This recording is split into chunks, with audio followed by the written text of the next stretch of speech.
What's up guys, it's BT here, and this is the Model I, a mouse that nobody asked for.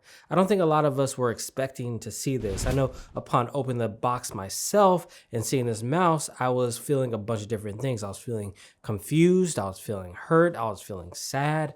Well, maybe not the last two, but definitely the first one. I think all of us in the community were expecting the Model I to be an ambidextrous shape with a hump on the back. We thought that was a lock, it was a guarantee, until I opened the box and I saw this. Instead, what we got was a G502 clone, or a Brick Mini or Brick Lite is what I'm calling it. Granted, this style of mouse and shape was popular a few years ago, but I think a lot of people have moved on from this kind of shape into the Super Lights, into the Razer Vipers, and even Glorious's own Model O. So it got me kind of confused of who's actually asking for this. But anyways, we got to cover the mouse, so I do want to go over some of the things that they did add in this mouse that differentiated from other mice in the scene. So the Model I's direct competitor is the G502 Hero. Since this is the wired version, that mouse, the G502 Hero, is coming in at $80, but at the time of this review, they brought it down to about $50. I don't know if Logitech knew this is coming, but they kind of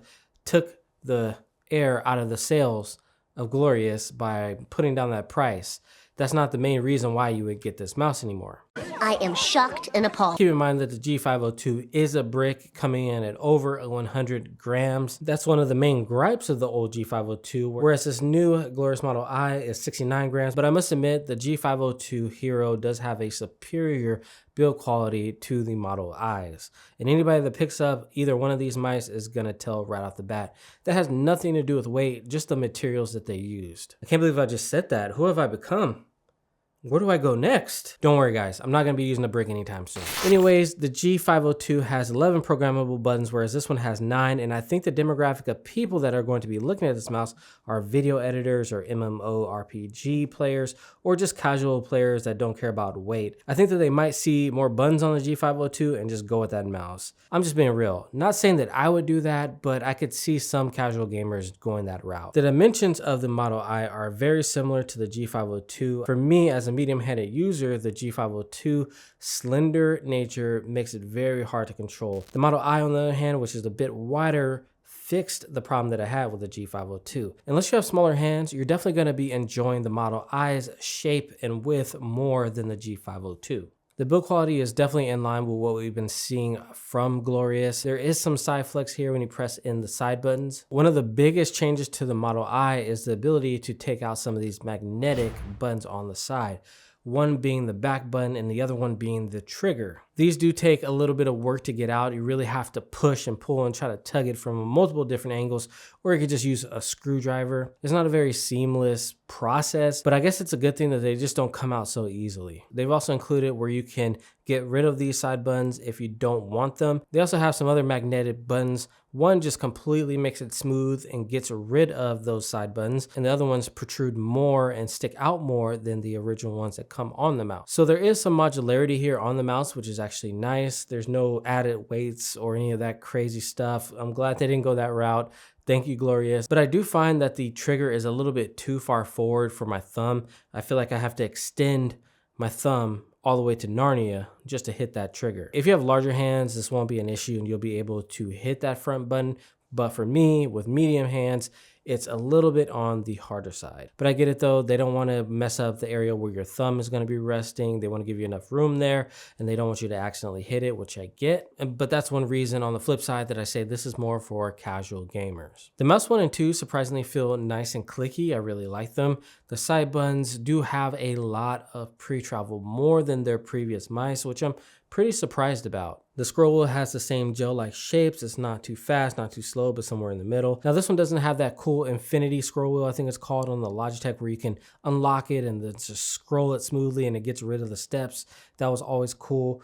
But on everyday use, when you do have the steps, I do like the Model I's more than the G502s. Another thing that's changed is now they have 2 DPI buttons up at top. You can go up and down on your DPI. You don't have to cycle all the way through. You can also customize all these buttons in their software as well. If you don't need the 2 DPI buttons, if you don't want DPI buttons at all, this could be a game changer for you, especially if you play MMORPGs, or if you're a video editor, you can bind a lot of the key presses and keystrokes to this mouse and have a fully functioning MX Master 3 type experience. I say that with quotation marks because you can't replace that mouse. But if you want something that's kind of a mix of a gaming mouse and a productivity mouse, this would be a great choice. Other than that, the quality on the cable feels good, it's fluid and doesn't bend on itself. That's definitely one thing it has over the Logitech's braided cable, which is just horrendous. So on that same note on the cable, I do wish this was wireless.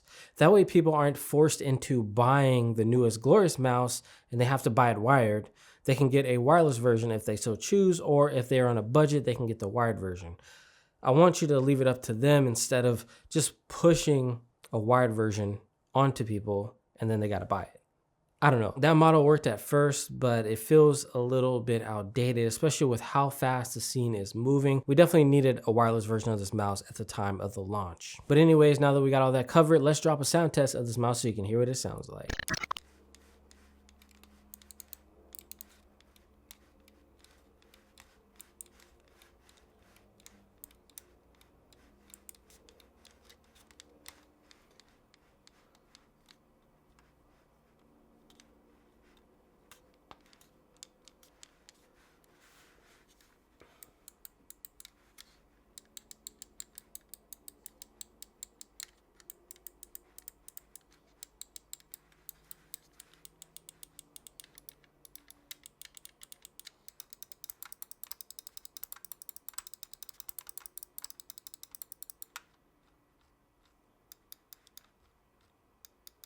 So this shape is going to lend itself to medium and large-handed users. If you're a small-handed user, you can palm grip this mouse, but I wouldn't recommend it otherwise because it's a little bit on the big side. And since this does have a unique shape, I really think you need to have a medium or large hand to use this mouse. Surprisingly, fingertip grip doesn't feel too bad on this, but hitting that trigger will definitely throw off your fingertip grip, that's for sure. Claw grip or relaxed claw is probably what's going to be used the most with this mouse. Palm feels okay, but the hexagons on the back definitely start to dig into your palm. And since the palm isn't so big, your hand starts to kind of slide down the back of the mouse. This also has that Banff 3370 sensor in it. Performs nicely in game. I didn't notice any spin outs or anything irregular with it. Definitely better than that 3335 that we just covered, which we're not going to talk about. So for me, this mouse isn't my cup of tea. If you could tell already, it's just not. I've never been a fan of the G502 shape, and it seems a little bit outdated to come out with this mouse in 2022. I get it, they're trying to hit a different demographic, but when the majority of gamers are claw grip, you need a claw grip centered mouse. All right. It's just, it's a most used grip style. So why wouldn't we have a claw grip hump mouse? That thing would have sold like hotcakes. Make it wireless.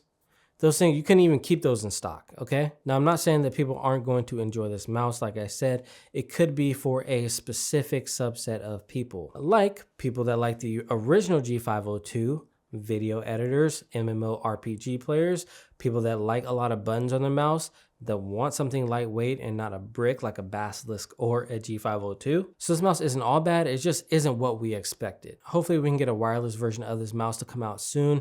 Then I'd probably use it for video editing. We know they have the tech, all they need to do is just put it into the shell. Seems easy enough to me. Maybe I'm missing something here. What I'm trying to say is we know that they can do it. I'm not actually sure if they're gonna do an I- or I mini, but that would be actually something kind of cool to see because we've seen this shape before, but we haven't seen it in a smaller shape. So that'd be pretty interesting to see. Outside of that, if you like that little thumb groove, if you like the buttons, this could be a pickup for you. Me personally, I'm taking this mouse off my desk as soon as I end this review, which is now. All right, it has been your boy BT. Don't forget to like, share, comment, and subscribe, and I'll see you in the next one. Peace. I can't get no sleep, please make my life more simple. Miles inside these shoes so I don't stomp, I tiptoe. Fell 1,000 times and still I roll no limp though. But I wouldn't trade a thing for what I